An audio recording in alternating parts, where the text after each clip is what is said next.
This Muslim philosopher shows you the violent endgame of Western Arabs. Reason why you have to fight them is because they are Jews and Christians. Muhammad Hijab is a Muslim philosopher, debater, and public speaker talking about things like politics, religion, and society. In this video, I'm going to show you, in Muhammad's own words, what the endgame of Western Arabs is. I am not a government spokesperson. I am not an IDF soldier. I'm not a geopolitical analyst. I'm not even getting paid to make this video. I am here, however, to show you the truth that mainstream media is not going to show you about the reality on the ground. In the West, people like Muhammad are openly telling you and people across the world what their mission is with Islam. This violent mission that you are about to hear. This is not something that anybody should ignore, and it 1000% should be extremely alarming to anybody, regardless of where you stand in this debate. Take a listen. Reason why you have to fight them is because they are Jews and Christians. You should fight those empires around you, or those hukumat around you, which are Jew or Christian, until they give the jizya. That's fine. That we already know Islam allows. And then the howness of that is in the hadith. The three options that they're given: either you give the jizya, or you do this, or you do that.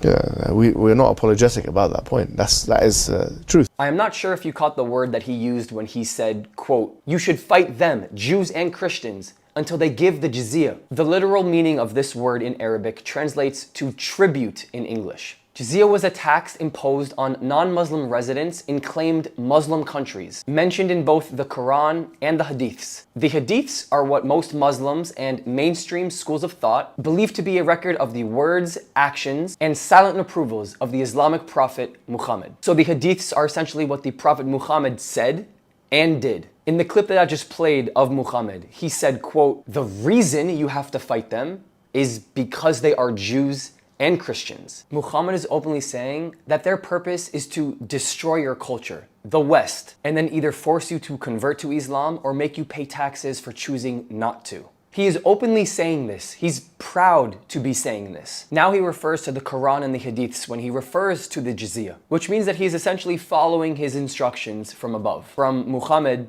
the Prophet. So it's in their ideology, their mission statement, that by killing all Jews and Christians because they are Jews and Christians, it is the right thing to do. He said it himself, quote, "That we already know Islam allows." So their religion allows, their religion essentially approves of them to mass slaughter other people based on their cultural indifferences. And we're all supposed to just be okay with that? We're not supposed to question whether that is right or wrong? If your religion right now told you to go jump off a bridge, would you go and do it because they said it's the right thing to do?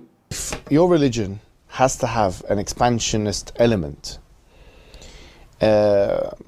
so then therefore there is no situation or conceivability of peace being made between Muslims and non-Muslims. Islam is a warrior religion in many ways, and it's unapologetically so. It's about expansion, it's about conquest and so on. Muhammad is telling everyone here that there is zero possibility of peace between Muslims and non-Muslim people. Here is the thing about their expansionist element. Islam is a warrior religion designed to expand and conquer, and they will not let a single thing get in the way of that. This is exactly what activists on the other side of the conversation have been trying to tell every single person across the world since day one. And guess what Muhammad is saying? He's saying to everyone else in the rest of the world, look at how soft all of you are. He's saying that all of you are so dumb and so naive that even if I say that you are too soft to do anything about it, you will keep letting us do what we are doing. And boy, oh boy, is it working. Number one, Muhammad is making it very clear that we are at the point of no return. And that too, this liberal, multicultural society is way too soft, too weak, too illegitimate, and will not allow it to remain and exist any longer. That is what he and they want as Muslim people. Look, what is happening in Israel is a very small piece of the puzzle, ladies and gentlemen. I have been saying this since the beginning of the war. Israel is just an appetizer. It is just the promo. He's saying that once we get Israel, next, we are coming for you. And what is this? This is an ideology that you must remove not just from the West, not just from Europe, and not just from Asia, from the entire world.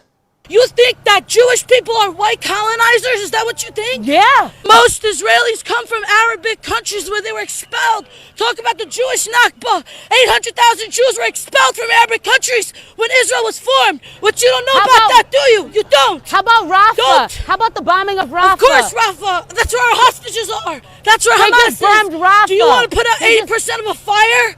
They just bombed Rafah. Should we just let our hostages stay there? They just bombed Should like we let them thousands stay of there? civilians. That's okay to you? You sound like a Is it okay terrorist. to me? You sound like a propagandized, You sound brainwashed like- individual, and I don't feel know. sorry for you. Luckily for Muhammad, their ideology has spread and people have taken to the streets the past 8 months to promote this woke movement. I love how every single time somebody tries to come at Israel for being the aggressor, they refer to the most recent trending topic that they were able to find on the internet. And this brainwashed woman brings up Rafah, talks about all of the people being killed in Rafah. Meanwhile, she has absolutely zero clue what happened at the Rafah crossing and gives zero acknowledgement for all of the hostages being held in tunnels underneath Rafah. But this brave Jewish woman who is simply there to spread awareness about bringing her family back home corners yet another overly emotional and underly informed individual. In fact, wait, maybe she didn't have to corner her because this brainwashed woman essentially cornered herself by openly admitting that all Jewish people are white colonizers. How can we all be white colonizers to our own ancestral land? In the earlier clip that I included with Muhammad, he alludes to the promotion of either converting to Islam or paying taxes if you choose not to. And it's super interesting to me when you think about Islam's approach to treating Jews and Christians, while looking back historically to start finding some pattern recognition and maybe a little bit of what we are seeing today. In 1492, the Alhambra Decree was issued by the Catholic monarchs for the expulsion of Jews. The idea was to eliminate the influence of practicing Jews and prevent their descendants from reverting to Judaism. Over half of Spain's Jews converted with the religious persecutions and pogroms. Over 200,000 converted to Catholicism to remain in Spain, and nearly 100,000 remained Jewish and suffered expulsion. And this is just one of many. Of course, later in the 30s and 40s, we had the Holocaust, religious persecutions and mass genocide because of people simply being a Jew. Jews are some of the most battered and abused people historically. And yet freedom fighters, like the one in this video, have found a reason to take the victim card and make themselves feel much better without properly understanding a single thing that they are talking about. What is the biggest thing in the news you've heard about recently? Gaza, Palestine and Israel. Palestine. This is a list of displaced people in different conflicts happening right now. Palestine is number 14. Wow. Have you heard about any of the 13 No. conflicts above that? No, tell me about it. Houthis have about 250,000 slaves. How many people have been killed in other recent conflicts? 5.5 million in Congo, 500,000 in Syria, 500,000 in Sudan. In Gaza, about 20,000 people have died, many of which are terrorists. Bottom line, there is a lot of crap going on in the world. Fighting, war, expulsions, and displacements of people. By the total number of people being displaced by region, Palestine isn't even close to number 1 on the list. But yet it's all that people hear about in the news. How could that be?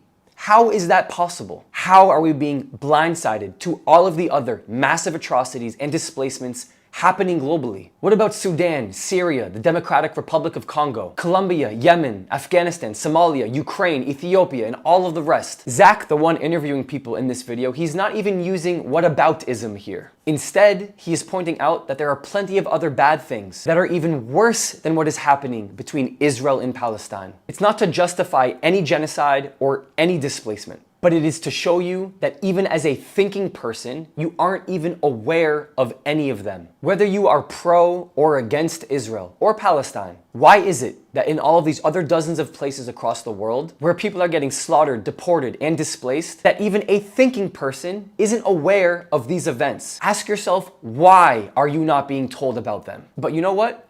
It's pretty simple. And it's simply because the media is issuing manipulated propaganda and you are being played. So what are the main takeaways from this video? And I have to say, it is very important that you let all of this sit and really resonate, because we must be asking ourselves not just, 1, how did we arrive here to this point of no return? And 2, what exactly is coming next? Well, we have people like Muhammad who have openly and proudly told us exactly what is coming next. So number 1, we know the true intention of Palestine. And that isn't coming from me, that's not coming from Israel, that's not coming from propaganda. That is coming from an individual whose debates and discussions representing the Islamic viewpoint philosophically, politically, and theologically are some of the most viewed and engaged with in the world today. Number 2, you can see more and more and more how little people really know about the situation today. It's sad not just how brainwashed and brain dead people are, but even after 8 months with ample opportunity to go seek true, real information, that people instead have gone even further in the opposite direction. And it is only going to get worse. Number 3, you can see how little people are getting told about atrocities that are happening across the world, which just comes to show you one thing,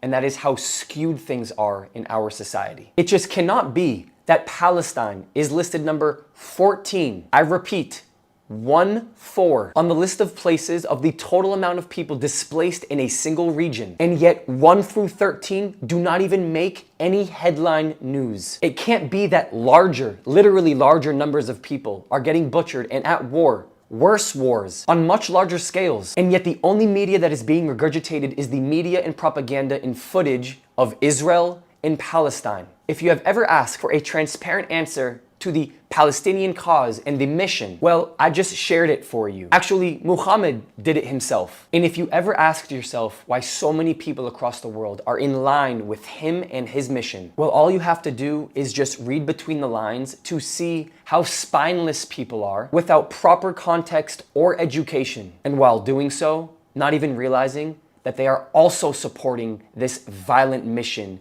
themselves. On your way out, if you enjoyed this video, please hit that like button and subscribe. Also, if you're a fan or supporter and you believe in us and what we are doing, your help is needed. These videos are not fully monetized, and so you can help by joining our Patreon or donating to places like PayPal or Buy Me a Coffee. Our Discord community is free to join, and I would love to see you there. Your support is what keeps these projects going. So all of the links are in the description for you. Thank you for your time. Thank you for your support. I really appreciate it. Seriously, it means the world to me. Thank you, and I'll see you next video.